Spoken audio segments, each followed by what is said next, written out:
Hari ini kita akan sama-sama unboxing crowdfunding. Tarang, coba kita lihat isinya. Kosong. Ya, tidak apa-apa. Memang karena ini hanyalah sebuah ilustrasi ya. Crowdfunding itu tidak bisa kita pegang sama seperti saham. Dan hari ini kita akan bahas apa sih crowdfunding, equity crowdfunding, ataupun sekarang udah berubah nama menjadi securities crowdfunding. Halo, salam kenal, nama gue Yusuf Arifin Yusef.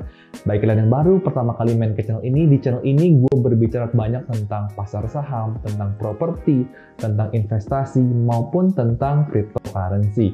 Dan langsung aja kita bahas topik hari ini. Let's go!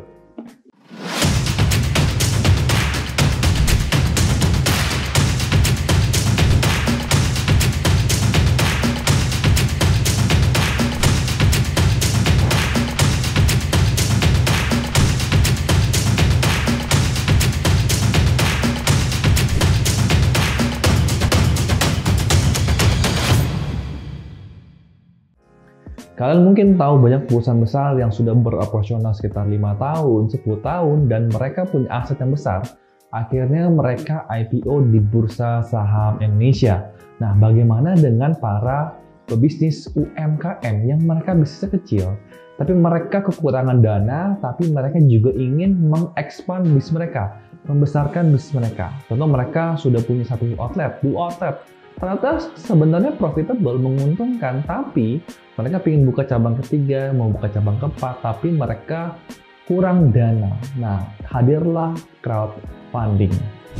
Kalau zaman dulu, misalkan kita mau buka bisnis baru, atau misalkan kita mau buka cabang, tapi kita nggak punya duitnya, apa yang kita lakukan? Biasanya adalah minjem ke orang tua kita, minjem ke papa mama kita, dan mungkin kita nanti balikin hanya modalnya saja, dan kalau orang tua kita baik, kita tidak perlu bayar bunganya. Atau mungkin kita bisa pinjam ke istri kita, pinjam ke suami kita, atau pinjam ke teman-teman. Sistemnya mungkin hutang, jadi hutang itu harus dibalikin, ya kan? Nah, atau mungkin sistemnya adalah partnership. Misalkan, saya nggak punya uang, tapi saya punya skill, saya bisa masak, saya bisa mengelola usaha, tapi saya kurangan uang, ya udah, saya ajak teman saya yang uangnya banyak, ya udah partnership. Misalkan saya punya kepemilikan saham 60%, teman saya punya kepemilikan saham 40%. Ya udah, yuk sama-sama bikin bisnis. Tapi zaman sekarang mungkin sudah berubah. Zaman sekarang ada satu yang menarik, yaitu securities crowdfunding. Crowd artinya kan dalam bahasa Indonesia adalah keramaian, ya kan? Funding adalah pendanaan, yaitu pendanaan secara ramai-ramai. Nah, di mana crowdfunding itu beda dengan pinjam, tapi kita sama-sama mengajak para investor membuat satu PT dan kita punya kepemilikan ini secara bersama, tergantung bagaimana baginya. Contohnya misalkan saya punya sebuah restoran Jepang, outlet A dan outlet B, sudah berjalan sekitar mungkin 2 tahun, 3 tahun, dan misalkan omset saya per outlet adalah 300 juta dengan mungkin laba bersih sekitar 20%, yaitu sekitar 60 juta rupiah. Dan sekarang saya juga masih punya cash 500 juta rupiah. Sedangkan untuk membuka satu outlet baru, mungkin saya butuh dana sekitar 2 miliar. 2 miliar itu mungkin buat uang sewa, untuk renovasi, untuk beli equipment, dan lain-lain. Nah, masalahnya saya masih kekurangan sekitar 1,5 miliar. Karena data yang dibutuhkan adalah 2 miliar dikurangin cash yang saya punya adalah 500 juta. Saya masih kurang 1,5 miliar. Contoh tadi, laba bersih saya adalah 60 juta per outlet. Artinya sekarang setiap bulan saya bisa menghasilkan 120 juta rupiah. Nah, apabila kekurangan dana 1 miliar, 1,5 miliar, maka saya membutuhkan waktu sekitar 1 tahun lagi baru saya bisa buka cabang ketiga. Nah, ada nggak cara yang bisa lebih cepat? Caranya adalah crowdfunding. BTW, kita itu nggak boleh ngajak orang-orang di Instagram atau mungkin share WhatsApp blast ke teman-teman kita, lo orang mau join nggak sih ke perusahaan gua untuk buka outlet 3? Nah, itu secara hukum adalah ilegal, ya, dimana sekarang harus lewat crowdfunding atau securities crowdfunding melalui platform. Mungkin platform yang kita dengar adalah Santara, B-Share, LendX, maupun Crowdana, ya. Jadi kita sebagai perusahaan ini, kita harus ke platform tersebut, lalu kasih tahu mereka nih, saya membutuhkan dana sekian untuk buka outlet saya ketiga, dan lain-lain.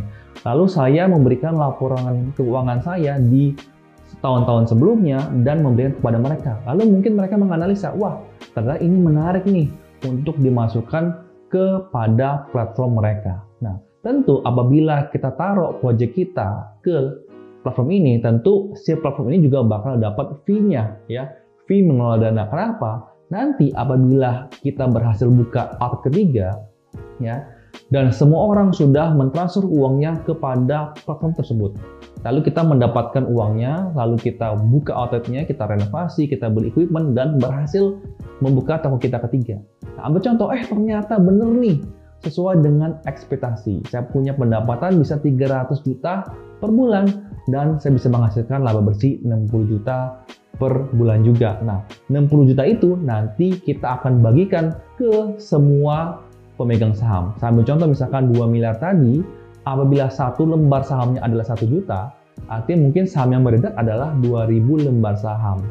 Jadi misalkan ternyata kalian uangnya nggak banyak, kalian cuma punya uang 1 juta, ya udah kalian beli 1 lembar saham saja. Nanti uang 60 juta itu akan dibagikan 2000 lembar saham, maka kalian akan mendapatkan sesuai dengan porsi yang kalian investasikan. Nah, permasalahannya adalah kenyataannya di lapangan banyak sekali uang yang sudah kita investasikan dan bisnis tersebut sudah akhirnya jalan. Bener kok buka restoran, bener kok buka kos-kosan, bener kok buka nasi padang, bener kok buka A, buka B, buka C gitu. Tapi kenyataannya mungkin kita proyeksikan ya, di prospektus itu misalkan, wah pendapatan penjual per bulan bisa 300 juta per bulan. Laba bersihnya bisa 60 juta per bulan. Kenyataannya setelah kita lihat laporan laba rugi dan setelah buka, ternyata mungkin omsetnya cuma 100 juta per bulan. Dan mungkin juga laba bersihnya menjadi 20 juta per bulan.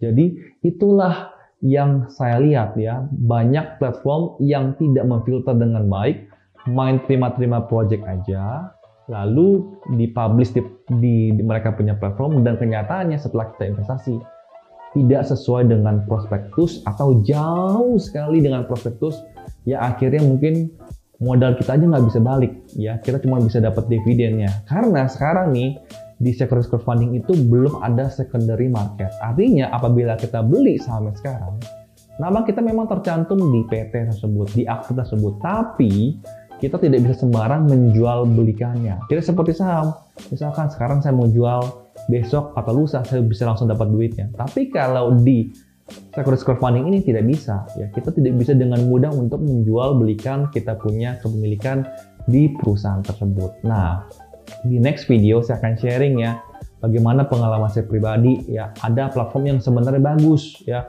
walaupun kemarin pandemi saya tetap dapat dividen sekitar 6-8% sesuai yang dijanjikan. Tapi juga ada platform yang mungkin tidak memfilter dengan baik, akhirnya kemarin pandemi yang mungkin saya hanya dapat dividen 1-2%, jauh banget sama yang dijanjikan mungkin dulu 10%, 15% ya. Jadi kita harus hati-hati. Nah, mungkin kita akan bahas banyak banget di next video gimana pengalaman pribadi ya. Kita bahas platform satu persatu, kelebihan, kekurangan, dan mungkin ini adalah bisa berikan masukan buat mereka supaya mereka bisa lebih baik, supaya investasi kita sebagai investor itu jauh lebih aman. BTW saya tahu ini adalah banyak hal yang baru buat kalian. Mungkin kalian bakal banyak pertanyaan, jadi mungkin kalian jangan ragu-ragu untuk komen di bawah. Kita bisa saling share pengalaman kita bagaimana tentang securities crowdfunding ini. Dan sekian video kita hari ini. Mudah-mudahan video ini bisa bermanfaat buat kalian sebelum kalian investasi di securities crowdfunding. Dan silakan support saya dengan tekan tombol subscribe, lonceng tekan agar apabila saya keluar video baru, next kalian bisa langsung yang pertama ternotifikasi. Next video saya akan share pengalaman saya di securities crowdfunding seperti LendX, Santara, B-Share, maupun Crowdana. See you at the next video. Salam cuan and bye-bye.